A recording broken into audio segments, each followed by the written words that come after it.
इन दिनों महाराष्ट्र की सियासत में राज ठाकरे का नाम तेजी से गूंज रहा है। राज ठाकरे का आखिरकार राजनीतिक भविष्य क्या है? महाराष्ट्र में राज ठाकरे आखिर किस तरह की राजनीति कर रहे हैं? पहले लाउडस्पीकर और फिर हनुमान चालीसा का मुद्दा महाराष्ट्र में तेज है। महाराष्ट्र नवनिर्माण सेना यानी मनसे के प्रमुख एक गजब का तेवर और एक गजब के संकेत के साथ राजनीति में दांव खेलने आए हैं। लाउडस्पीकर से अजान पर उद्धव सरकार को अल्टीमेटम देकर उन्होंने उग्र हिंदुत्व पर अपना स्टैंड क्लियर कर दिया। राज उस राजनीति के पैरोकार बनते दिखे जो कभी शिवसेना की पहचान हुआ करती थी, यानी वो हिंदुत्व का मुद्दा लिए चलती थी।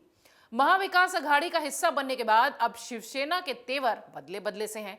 हिंदुत्व के मुद्दे पर थोड़ा सा वो कम दिख रहे हैं। ऐसे में क्या राज खुद को कट्टर हिंदू की छवि दिखाते हुए नई सियासी जमीन बनाने की कोशिश में जुटे हैं? आइए इसी विषय को थोड़ा समझते हैं।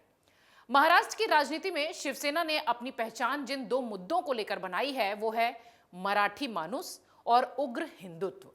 इनमें से मराठी मानुस या यूं कह लीजिए कि मराठी अस्मिता वाला जो मुद्दा था वो तो शिवसेना के साथ हो लिया, लेकिन महाराष्ट्र में जब शिवसेना कांग्रेस और एनसीपी के साथ महाविकास अघाड़ी की सरकार बनाई तो उग्र हिंदुत्व की जो अपनी एक स्टैंड था वो शिवसेना को छोड़ना पड़ा। शिवसेना के सत्ता में आने के बाद महाराष्ट्र की सियासत में खाली पड़े इस मुद्दे को उठाकर अब राज ठाकरे अपनी सियासत को एक नई धार देने में जुट गए हैं। अपने लिए जमीन तलाश रहे हैं ये भी कहा जा सकता है, क्योंकि शिवसेना से अलग होने के बाद राज ठाकरे और मनसे महाराष्ट्र की राजनीति में एक जगह बनाने के लिए हुए थे, यानी अलग हुए थे। लेकिन समय के साथ और बदलते राजनीतिक समीकरणों के चलते राज ठाकरे वहां की सियासत में हाशिए पर चले गए। उनकी पार्टी कहीं भी दिखाई नहीं पड़ती तब, जबकि 16 साल पुरानी वो पार्टी है। कभी महाराष्ट्र असेंबली में उनके 13 विधायक हुआ करते थे, आज एमएनएस के पास महज 1 विधायक है। वो अपने दम पर जीत कर आया है, उसमें भी पार्टी का कोई बहुत बड़ा रोल नहीं है। इसी तरह राज ठाकरे ने वहां उत्तर भारतीयों के खिलाफ जो उग्र तेवर दिखाया, पूरे राज्य में एक मुहिम चलाई थी उत्तर भारतीयों के खिलाफ, वक्त के साथ साथ वो मुद्दा भी अप्रासंगिक हो गया और उनकी मनसे और राज ठाकरे दोनों ही हाशिए पर चले गए। महाराष्ट्र की सियासत में शिवसेना का क्या रोल है और कैसे अब वो जगह पाना चाहते हैं राज ठाकरे, आइए वो थोड़ा समझते हैं। महाराष्ट्र की सियासत में शिवसेना म्युनिसिपल कॉरपोरेशन से ताकत पाती है, यानी नगर निगम से मजबूत है, जिसे बीएमसी कह सकते हैं। मुंबई ठाणे जैसी म्युनिसिपल कॉरपोरेशन पर सेना का एक शत राज्य है। सेना से तात्पर्य शिवसेना से है। राज ठाकरे ने भी म्युनिसिपल कॉरपोरेशन की ताकत को पहचानते हुए वहां की राजनीति भी चलाने की कोशिश की थी। कभी नासिक की कॉरपोरेशन पर एमएनएस का कब्जा था, लेकिन आज वो भी राज ठाकरे के हाथ से छूट चुका है। राज ठाकरे को अब किसी ऐसे मुद्दे की तलाश थी जिससे कि वो सियासी जो उनका सफर है उसे आगे ले जाने में सहूलियत पैदा कर सके, मदद कर सके। और बैठे बिठाए उन्होंने ये मुद्दा खोजा, हनुमान चालीसा, हिंदुत्व और लाउडस्पीकर।